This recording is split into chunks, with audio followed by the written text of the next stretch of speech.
खबर पर नजर में आपका स्वागत है। आज हम 2022 में नफरत से मोहब्बत की ओर चलने वाले राजनीतिक बहाव की चर्चा करेंगे।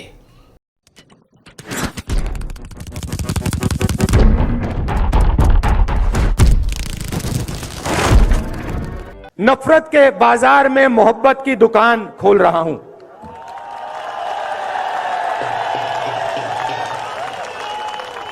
दोस्तों, भारतीय राजनीति के इतिहास में 2022 को भारत जोड़ो यात्रा से जोड़कर देखा जाएगा।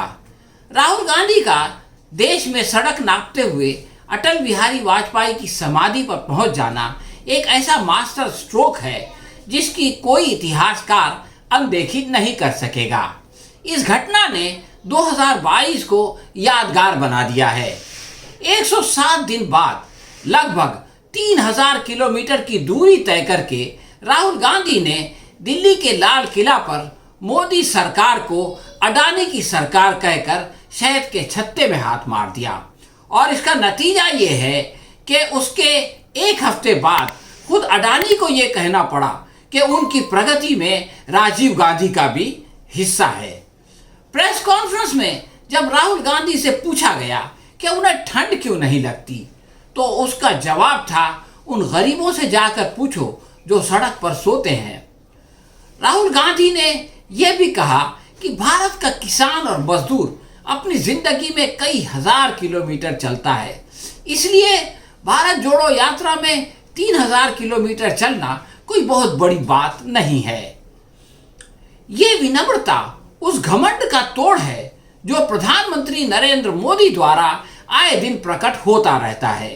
राहुल गांधी इस यात्रा में वो सब कर रहे हैं जो उन्हें अपने प्रतिद्वंदी से अलग करती है। जैसे भाजपा वाले पैदल सफर नहीं कर सकते, वो कंटेनर में नहीं रह सकते, लेकिन राहुल गांधी ने ये करके दिखा दिया। भारत जोड़ो यात्रा दरअसल राहुल गांधी के बारे में फैलाने जाने वाली अफवाहों को बुलडोजर से रौंद रही है। उनको शहजादा और गंभीर राजनीतिक नहीं होने का ताना देने वाले राहुल गांधी की छवि को बिगाड़ने के लिए हजारों करोड़ रुपए खर्च करने वाले परेशान हैं, इसलिए कि उन्होंने इस अमाप धनराशि को एक महीने के अंदर जलाकर खाक कर दिया है। भारत जोड़ो यात्रा ने एक नया राहुल गांधी दुनिया के सामने पेश किया, जिसको अगर अब कोई पप्पू कहे तो वो स्वतः पप्पू नजर आता है।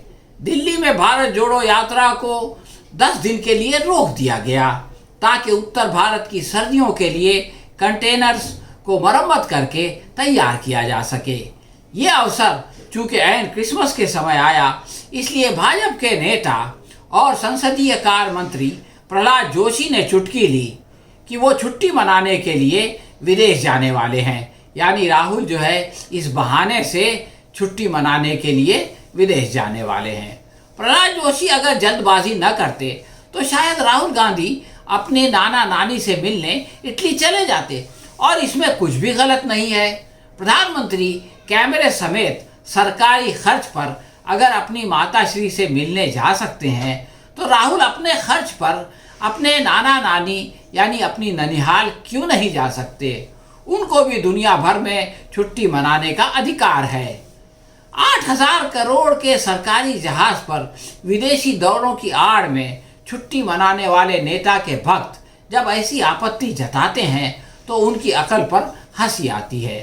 राहुल गांधी के कर्णधार जयराम रमेश ने प्रहलाद जोशी के बयान को आड़े हाथों लेते हुए कहा कि अगर यह आरोप सच निकला, यानी वो लोग अगर छुट्टी मनाने विदेश चले गए तो वो जो है सार्वजनिक माफी मांगेंगे, परंतु अगर गलत हुआ तो प्रहलाद जोशी को क्षमा याचना करनी होगी। यात्रा से परेशान केंद्रीय स्वास्थ्य मंत्री मनसुख मंडाविया ने राहुल गांधी और अशोक गहलोत को एक पत्र लिखकर भारत जोड़ो यात्रा के दौरान कोविड की दिशा निर्देश का पालन करने यानी मास्क और सैनिटाइजर के उपयोग पर जोर देने के बाद कहा कि केवल वैक्सीन लेने वाले लोग ही भारत जोड़ो यात्रा में शामिल होंगे।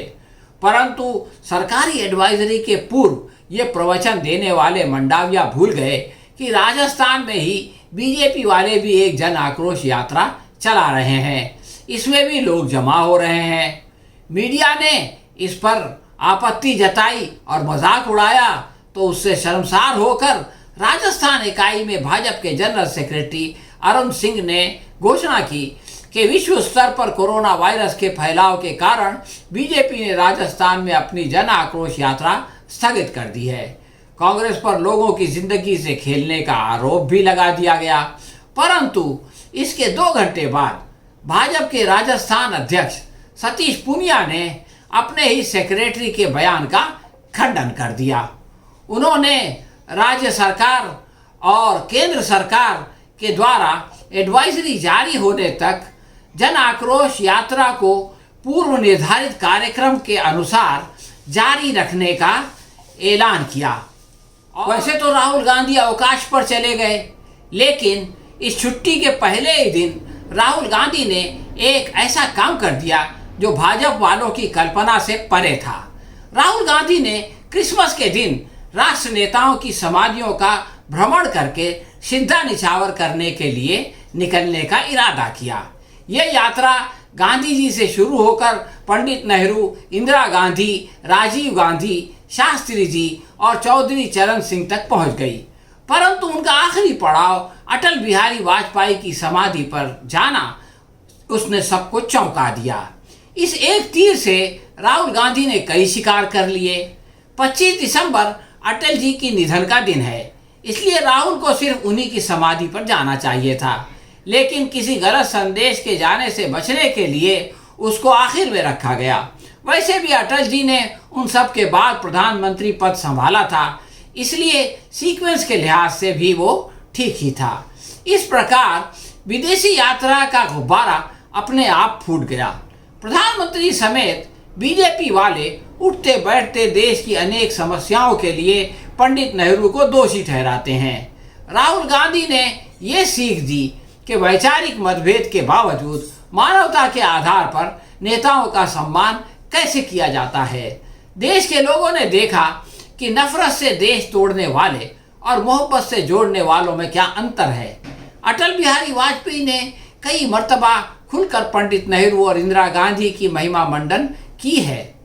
इसके विपरीत नरेंद्र मोदी और उनके समर्थक कश्मीर से चीन तक हर समस्या के लिए पंडित नेहरू को दोषी ठहराते हैं। इससे बीजेपी में खलबली मच गई, यानी राहुल गांधी के अटल जी की समाधि पर जाने से बीजेपी में खलबली मच गई और वो लोग ऊटपटांग बयान देने लगे। ये तूफान अभी थमा भी नहीं था कि प्रधानमंत्री नरेंद्र मोदी की माता श्री हीराबेन का स्वास्थ्य बिगड़ गया और उन्हें अस्पताल में दाखिल कराना पड़ा। प्रधानमंत्री अपनी माता से मिलने अहमदाबाद गए। 2 दिन बाद उनका यानी हीराबेन का 100 साल की आयु में निधन हो गया। इस पर राहुल ने प्रधानमंत्री के लिए प्रेम और संवेदना व्यक्त की और इससे पूर्व भी जब वो बीमार थी, अस्पताल में थी, तो राहुल गांधी ने अपने ट्वीट में कहा था कि माँ और बेटे के बीच प्यार का रिश्ता अनमोल होता है। मोदी जी, इस मुश्किल वक्त में मेरी मोहब्बत और समर्थन आपके साथ है। मैं आशा करता हूँ कि आपकी माता श्री जल्द स्वस्थ हो जाएंगी। इस प्रकार नफरत की आग उगलने वाली भारत की राजनीति में ये मोहब्बत का एक खुशगवार झोंका था। भारत जोड़ो यात्रा को बार बार चुनाव के तराजू में तोलने वालों को मालूम होना चाहिए कि और भी गम है ज़माने में इलेक्शन के सिवा। फिलहाल ये जन जागृति मुहिम मशहूर शायर जिगर मुरादाबादी के इस शेर की तरह है। जिगर ने कहा था, उनका जो फ़र्ज़ है वो अहले सियासत जाने, मेरा पैगाम मोहब्बत है जहाँ तक पहुँचे। तो ये जो साल 2022 ख़त्म हो रहा है, इसका यही पैगाम है जो जिगर मुरादाबादी ने अपने शेर में कहा है कि मेरा पैगाम मोहब्बत है जहाँ तक पहुँचे। हम आशा करते हैं कि 2023 में ये जो मोहब्बत का पौधा लगाया गया है ये और फलेगा फूलेगा और जो देश में नफ़रत का जहर फैल रहा है उस पर एक बंद लगेगा। तो नए साल की शुभकामना के साथ मुझे इजाज़त दीजिए। हम बहुत जल्द किसी नए विषय के साथ आपकी सेवा में फिर उपस्थित होंगे। धन्यवाद।